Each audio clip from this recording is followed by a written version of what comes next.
BTS started in 2013 as a rap group. They're unmatched. Nice to meet you, guy.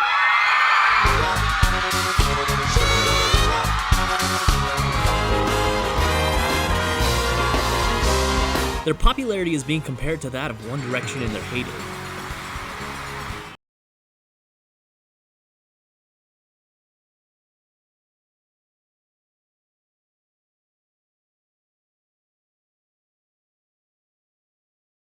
Just like every boy band before them, they have their own massive fan base. Their fans, known as ARMY, are some of the most passionate fans that you can find in the whole world. However, ARMY will most likely see the members of BTS join the South Korean army. You see, mandatory military service in South Korea has been around since 1948. The beginnings of South Korea as a country, this mandatory military service was so important for the new country of South Korea that it was put into its constitution as Article 39, which states that all citizens shall have the duty of national defense under the conditions as prescribed by Act. This means that all physically able men from 18 to 35 must perform military service. And while women can as well, they're not required the same way men are. And if you're at all familiar with the events in Korea that happened during the 50s, you understand why this is so important to them. And while the Korean War had a ceasefire agreement on July 27, 1953, it was exactly that, a ceasefire. The war, technically, never ended. Because of South Korea's unique relationship with their neighbors to the north, an active military has been deemed necessary, always ready in case of a surprise attack, something that, as a possibility, has never left the minds of South Koreans. Now that we have that out of the way, why do we say December 4, 2020? Well, on August 1st, 2018, the South Korean government made a shocking announcement. The required age at which all able-bodied males must enlist was dropped from 30 to 28. This means that when the oldest member of BTS, Jin, turns 28 on December 4th, 2020, he will be required to enlist, according to South Korean law. Well, the first problem is that even before enlisting, there's an issue that prevents candidates aged 25 to 27 to only a total of 5 trips in the course of 2 years, and each trip is limited to a maximum of 6 months. Thankfully, another announcement by the South Korean government was made in September of 2018, reducing the length of required military service for conscripted soldiers who enlist in 2020 and after. The Army and Marines are reduced from 21 months to 18 months. The Navy is reduced from 23 months to 20 months, and the Air Force is reduced from 24 months to 22 months. So really, this is the best time for our boys to join the military. If this is news to you, this whole process may seem a bit archaic. The only countries with mandatory military service longer than South Korea are Singapore at 2 years, Israel at 2 years and 8 months, and finally, North Korea at 10 years.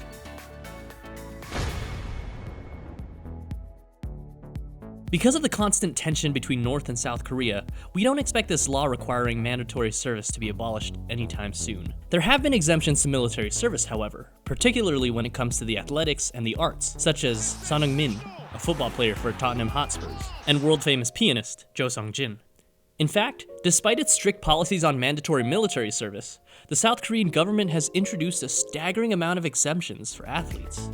The first exemption was given to a wrestler, Yang Jung-mo, after the 1976 Summer Olympics, and afterward, an exemption was then promised to any athlete who won a medal in either the 1986 Asian Games or the 1988 Summer Olympics. In 2002, the same promise was made to the national team if they reached the round of 16 in the FIFA World Cup, and again to the 2006 national team in baseball if they reached the semifinals in the World Baseball Classic. The decision to exempt athletes from military service was an extremely controversial one, and after this, public outrage ensued. The government has since scaled back on exemptions. Current regulations state that there will be special treatment given to any and all athletes who win medals in the Olympic Games or gold medals in the Asian Games. But rather than a complete exemption from military service, they are placed in grade 4 to be enlisted for supplemental service or the second citizen service rather than active duty service. Unless they are an exceptional case, they will not be placed in grade 6, exempt.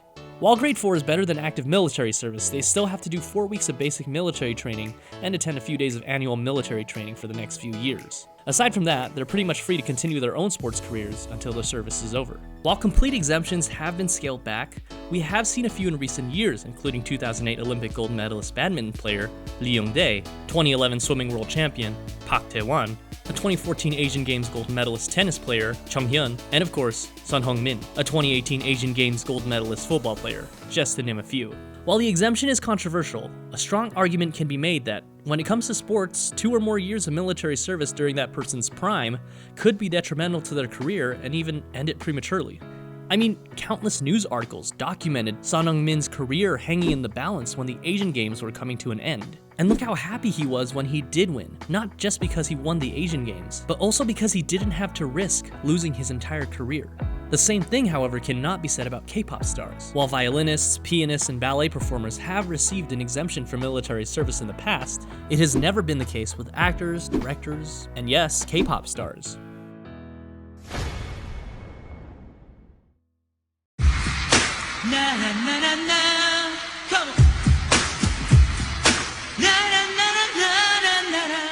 Popular in the late 90s and early 2000s, Seung-jun, also commonly known as Steve Yu, is one such K-pop star who wasn't exempt from the draft and decided he didn't want to serve in the military.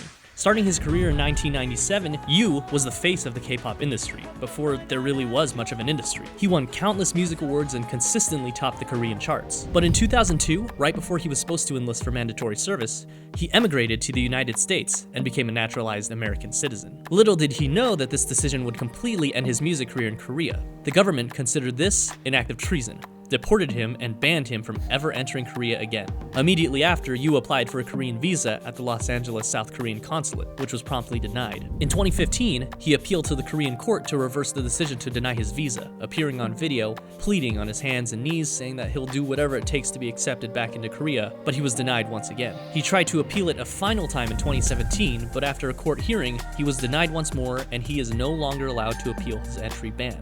Miraculously, in 2019, the Korean Supreme Court sent Yu's previously closed case back to the Seoul High Court to review, stating that the law has no restrictions preventing Steve Yu from visiting South Korea. Soon after, an appeals court reversed its earlier decision in favor of Yu, which could eventually allow him back into South Korea if all goes well with the Seoul High Court. This remains to be seen, however, and despite being banned 18 years ago, evading military service is so looked down upon by the Korean public that 70% of Koreans still believe Yu should be banned forever.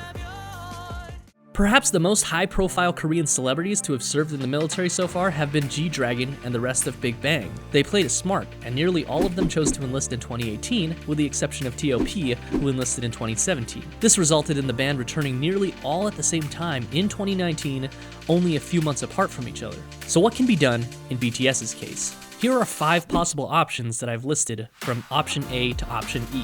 Option A is exemption, of course, which is preferable. This would allow BTS to continue to perform together with no mandatory military service. However, this option is already off the table due to the Defense Ministry's unyielding policy of no exemptions for pop stars. So let's move on to option B. Option B, one after another. If we assume that each member waits to turn 28 to enlist, similar to what we can assume Jin is doing, here's a timeline we can follow. And these are all just estimates based on their birth year. The order of enlistment and return may vary. 2020, Jin leaves. BTS is 6. 2021, Suga leaves. 5 members left. 2022, J-Hope and RM leave. Jin and Suga return. 5 members left. In 2023, Jimin and V leave, and J-Hope returns. Depending on who leaves first, we could either have 3 members or 4 members during this time. In 2024, RM returns. 5 members. In 2025, Jimin and V return. Jeong-guk leaves. 6 members. In 2027, Jungkook returns, and BTS is 7 again.